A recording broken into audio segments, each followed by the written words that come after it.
ঢাকা বিশ্ববিদ্যালয়ের TSC ক্যাফেটেরিয়ায় female zone চালু করেছে ডাকসু। নারী শিক্ষার্থীদের ব্যক্তিগত প্রয়োজনের কথা বিবেচনা করে তৈরি করা এই উদ্যোগ ইতোমধ্যেই ক্যাম্পাসে মিশ্র প্রতিক্রিয়ার জন্ম দিয়েছে। পর্দা দিয়ে ঘেরা এই আলাদা স্থান উদ্বোধন করেন ডাকসুর সাধারণ সম্পাদক SM ফরহাদ। আমরা ওয়াইফাই ছাড়াই ধূপধাপ আপলোড করি, কারণ আমাদের কাছে বেশি জিবি আছে। বেশি জিবি জিতবেন মাইজিপি অ্যাপে।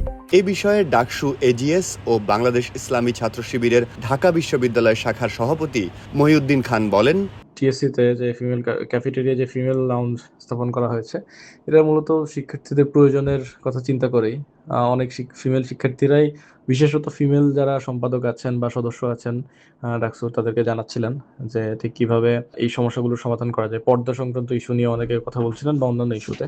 তো ওভারঅল এই বিষয়টা নিয়ে কাজ করতে যেয়ে মূলত এই ধরনের সিদ্ধান্ত নেওয়া। তারা আমাদেরকে জানিয়েছিলেন যে এই ধরনের উদ্যোগ নেওয়া যেতে পারে, ফলে সেই জায়গা থেকেই এই উদ্যোগ।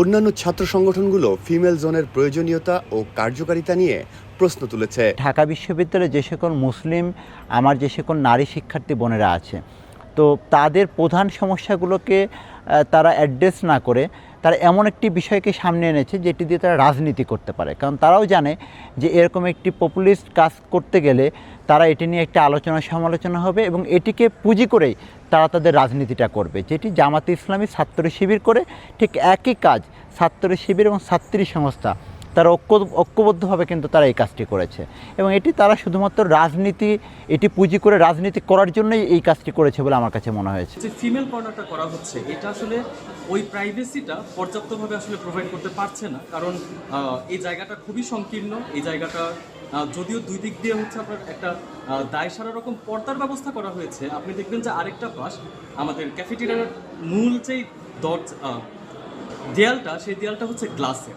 তো ওইখানে আসলে প্রাইভেসির ব্যাপারটা একেবারেই থাকছে না। দ্বিতীয়ত হচ্ছে স্যানিটেশনের ব্যাপার। এখানে স্যানিটেশন বা হচ্ছে আপনার স্যানিটারি ন্যাপকিনস প্রোভাইড করা, এই ব্যাপারগুলো আসলে আমাদের বিশ্ববিদ্যালয়ের যেই প্রশাসন বা আমাদের বিশ্ববিদ্যালয়ের ছাত্র সংসদ এবং ছাত্র সংসদের প্রতিনিধিরা তারা আসলে প্রোভাইড করতে পারছেন না। তবে এই উদ্যোগ নিয়ে শিক্ষার্থীদের মধ্যেও ভিন্ন মত রয়েছে। এটা যথার্থ না, কারণ এখানে যে একটা হিজাবি একটা স্টিকার লাগানো হয়েছে, ওখানে দেখা যাচ্ছে কি মানে এখানে তো সব ধর্মের মেয়েরাই বসবে, এখানে তো শুধু মুসলিম মেয়েরা বসবে এমন তো না। ওখানে দেওয়া মানে বোঝাচ্ছে যে শুধু মুসলিম মেয়েদেরই বসার স্থান, একটা ডিসক্রিমিনেশন, ধর্মের একটা রিলিজিয়াস ডিসক্রিমিনেশন এটা দেখা যাচ্ছে। এটা তো আসলে ঠিক না। তাহলে এটা তো সাধারণত মানে ফিমেল জোন বলতে কি বোঝায়, যে ওখানে ফিমেলদের বিভিন্ন ফ্যাসিলিটিস থাকবে, যেমন যদি বলা যায় যে নামাজ পড়ার জন্য, উজু করার জন্য একটা স্থান থাকবে, কিংবা ফ্রেশ হওয়ার জন্য একটা, হাত মুখ ধোয়ার জন্য একটা জায়গা থাকবে। কিন্তু আমরা ওগুলো কিছুই দেখতেছি না, জাস্ট একটা পর্দা দিয়ে কিছু জায়গা এরিয়া বলে ফিমেল জোন বলে চালায় দেওয়া হচ্ছে। নামমাত্র একটা ফিমেল লাউঞ্জ করা, কারণ ফিমেল লাউঞ্জ বলতে ভিতরে কোনো কিছুই নাই, শুধুমাত্র একটা পর্দা দিয়ে ঘিরে একটা লাউঞ্জ করে রাখছে। শুধু এটা মানে ফিমেল লাউঞ্জ নামে একটা প্রহসনও বলা যেতে পারে এটা থেকে, কারণ আমরা যখন ফিমেল লাউঞ্জ বানানো হয়েছে মেয়েদের জন্য, মেয়েরা যাবে সেখানে বসবে, আরাম করবে, হাত পা ধুবে একটু বা একটু ফ্রেশ হবে। বাট ওইখানে যায় কি শুধু একটা পর্দা, তার মধ্যে মেয়েরা এইটুকু স্পেসও খুব একটা কম, মানে বেশি না, খুব কম স্পেস। সো ওইখানে ওটা বানানোর যা না বানানো তা আমার কাছে মনে হয়। আমরা ওয়াইফাই ছাড়াই ধূপধাপ আপলোড করি, কারণ আমাদের কাছে বেশি জিবি আছে। বেশি জিবি জিতবেন মাইজিপি অ্যাপে।